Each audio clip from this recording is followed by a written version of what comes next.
लगावल बवाल भइल बा बाबू सबके नजरिया में काल भइल बा। ए बाबू सुन हमर गजरा लगावल बवाल भइल बा बाबू सबके नजरिया में काल भइल बा।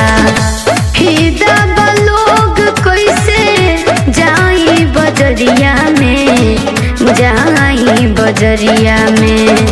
अरे तो है ये ओरिजिनल बात सुनो, बोला ना। सब कहेला का कि बहुते सुघर बारू तू।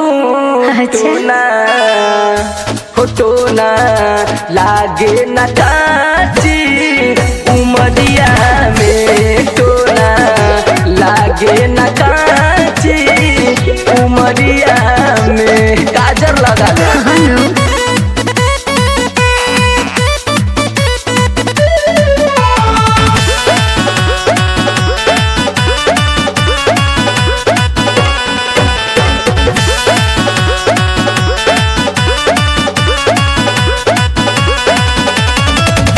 जुल्मी जवानी है बहुते सतावे हो, मन करे छोड़ दी पढ़ाई। अच्छा ऐसा बात बा। कॉलेज के लइका सब पड़ जाले पीछे हो, आपस में करे ले लड़ाई। अरे बाप रे ऐसा बात बा कि उठवा के ललिया तोहार लाग जान लेवा हो।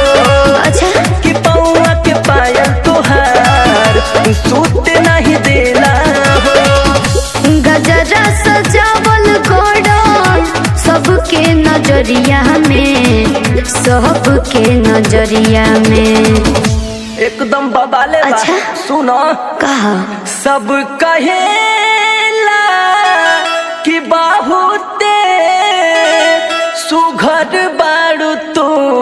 टोना हो टोना लागे न काची उमरिया में, टोना लागे न काची उमरिया में।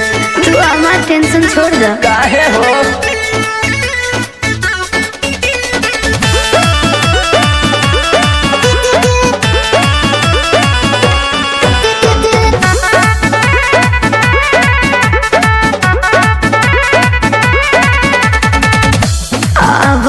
मैसेज है इंस्टा पर रोज हो, जब से बनवले बानी रे। मन फक्तो तोहरे जलवा बा। वो तो बोले बा रिकेश अमर हमर राह रोज देखे हो, कहता रे लव कदफी। आइले दादा कुल्हू तोहरा पीछे पड़ गए, चांद भी फीका लागे। जान तोहरा आगे बलस्वर सनी मनीष के मनवा ना लागे। यादों जी में जाबो से दिल के भीतरिया, दिल के भीतरिया। हाय लो विकासों के झटका में सुनो, बोला ना। सब कहेला कि बहुते सुघर बारू तू।